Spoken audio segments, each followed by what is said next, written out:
Nous allons aborder ici un chapitre relativement important dans Joomla qui est la gestion des utilisateurs. Alors, d'abord, comprendre un petit peu le principe.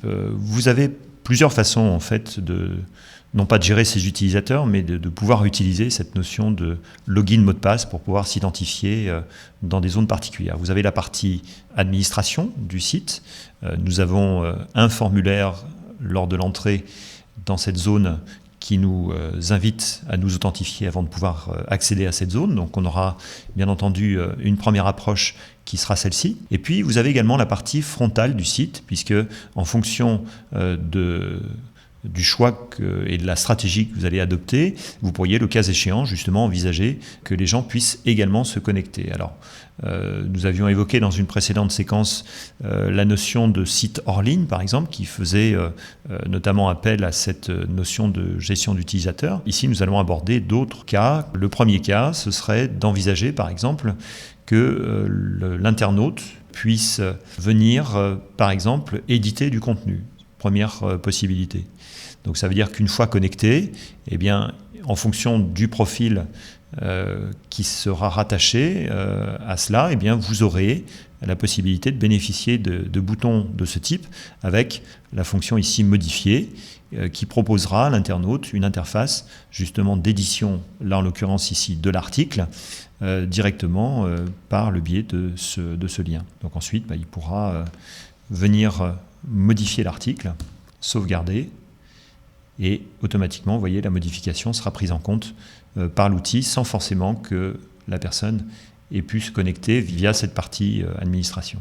Donc première stratégie, le fait d'avoir, en l'occurrence, mis en place une équipe, par exemple, de contributeurs qui vont rédiger ou modifier des articles de votre site. Et la deuxième stratégie serait plutôt pour, cette fois-ci, protéger du contenu. C'est-à-dire qu'on considère, par exemple, que le lien qui pointe, par exemple, ici, vers joomla.org, ne soit réservé qu'à une certaine population d'utilisateurs. Et bien à ce moment-là, si je retourne à l'endroit où ce lien est géré, et ces liens sont gérés dans le menu du haut, voilà, je retrouve ici ce lien joomla.org. Et bien ici, on considère, vous voyez, que les trois liens sont en accès public.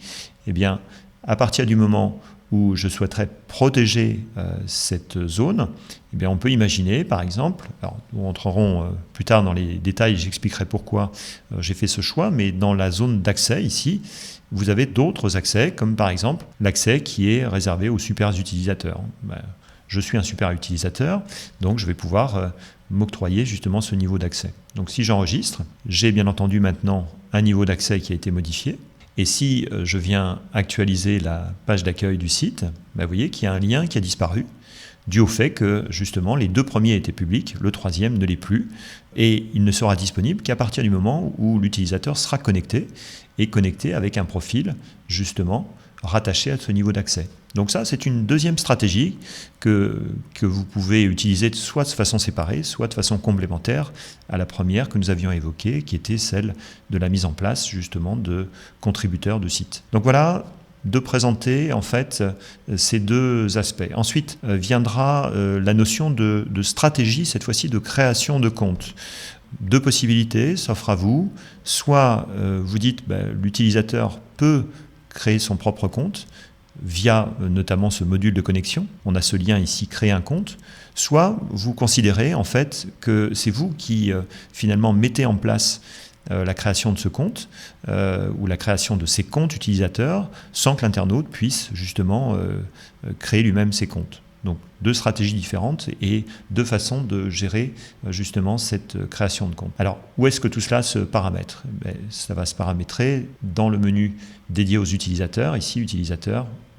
Alors si je pointe sur l'un des trois, ça me ramène de toute façon, d'une façon ou d'une autre, dans le composant de gestion des utilisateurs. Donc ici, ce qui nous intéresse, c'est de cliquer sur le bouton paramètres qui se trouve à droite. Donc dans cette zone, eh bien c'est là, dans le premier onglet, que vous allez trouver justement la façon de gérer cette stratégie, notamment de création de compte. Il se trouve que par défaut, cette fonction d'autorisation d'inscription des utilisateurs soit désactivée.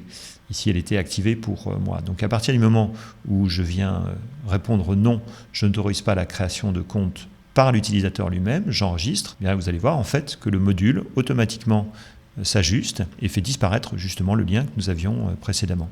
Si maintenant vous souhaitez que l'utilisateur vienne créer lui-même son compte, alors ça peut être aussi quelque chose que vous définissez dans le temps, c'est-à-dire que vous autorisez d'une certaine date de départ à une certaine date d'arrivée la création justement, et passé cette date, vous désactivez cette fonction et automatiquement la personne ne pourra plus justement s'inscrire par ce biais-là et vous serez obligé soit vous considérez qu'il est plus temps de s'inscrire, soit c'est à vous directement d'inscrire la personne. Alors l'avantage aussi que représente le fait que l'internaute puisse créer lui-même son compte, si je remets cette interface pour vous montrer le formulaire, quand la personne clique sur créer un compte, elle a au moins l'avantage de pouvoir choisir ses identifiants, ses mots de passe, son adresse mail, sans que vous soyez par exemple obligé, notamment pour le mot de passe, d'aller inventer un mot de passe suffisamment sécurisé pour que si vous avez une centaine de comptes utilisateurs, vous voyez, il va falloir imaginer 100 mots de passe différents, ce qui est compliqué. Donc là, autant laisser l'initiative à l'utilisateur lui-même de créer son mot de passe, au moins il se souviendra aussi du mot de passe qu'il aura créé lui-même.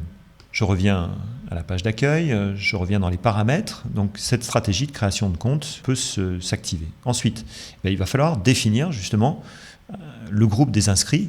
À partir du moment où la personne viendra s'enregistrer, il faudra pertinemment ici qu'elle soit rangée dans une case, dans un groupe d'utilisateurs. Nous décrirons bien entendu cette partie-là dans une autre séquence, mais c'est simplement pour vous indiquer ici que justement il va falloir indiquer à Joomla dans quelle case finalement cette personne vient se ranger par défaut quand elle prend l'initiative de s'enregistrer.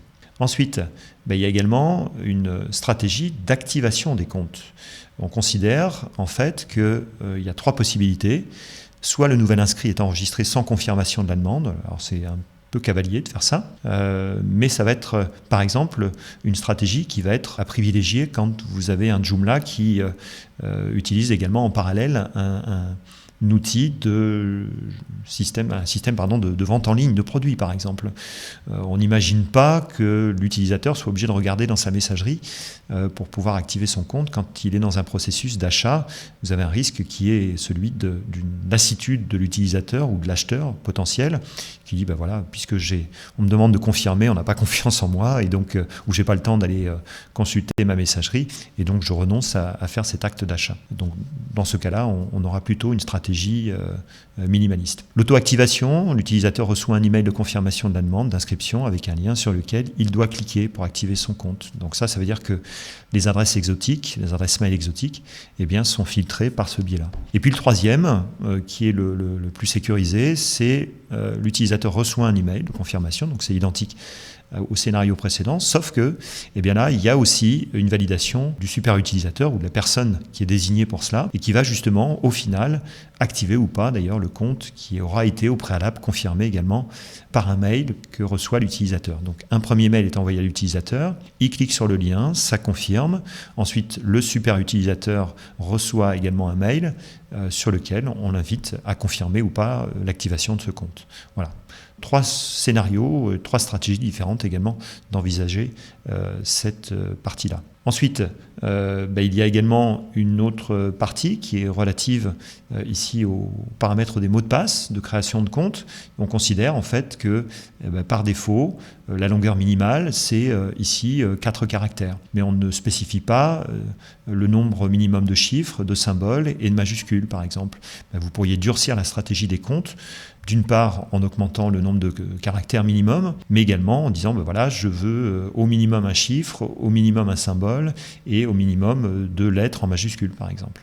Voilà, donc c'est grâce à ces champs que vous allez pouvoir faire ce genre de choses. Donc 2 onglets que vous trouvez dans les paramètres du composant de gestion des utilisateurs.